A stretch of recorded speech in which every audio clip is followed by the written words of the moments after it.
নমস্কার বন্ধুরা, মানসীস গার্ডেনে সবাইকে স্বাগত। আমি আজকে দেখো খুব একদম বাধ্য হয়ে আমি আমার গাছগুলোতে একটু গ্যামাক্সিন পাউডার আমি ছড়িয়ে ছড়িয়ে দিচ্ছি।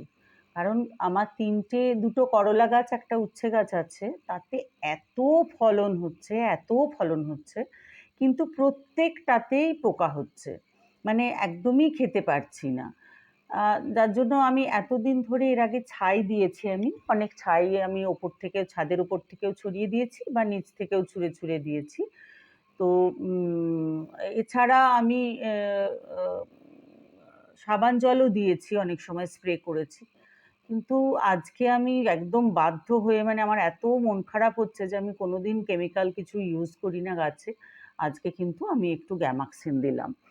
আর এই যে লঙ্কা গাছগুলো দেখো, আমার এই মাঠটুকুর মধ্যে লঙ্কা গাছ লাগিয়েছিলাম কটা, সেগুলোও পাতা কুঁকড়ে, কুঁকড়ে যাচ্ছে। যার জন্য সেগুলোতেও অল্প একটু গ্যামাক্সিন আমি দিচ্ছি। তো এরপরে আমি তোমাদের দেখাবো। দেখো এই যে দিলাম, এরপরে কিন্তু একটু হলেও ভালো হবে আরকি, ফলনটা একটু ভালো হবে। তো তোমরাও চেষ্টা করো ছাই দিয়ে, সাবান জল দিয়ে যতটা পারবে, যতদিন পারবে ফলনটাকে ধরে রাখতে। আমি বাধ্য হলাম। আসলে সবসময় অত ধৈর্যও থাকে না, আমার ধৈর্যটা একটু কমে গিয়েছিল। যাই হোক, দেখা যাক এরপরে কি হয়।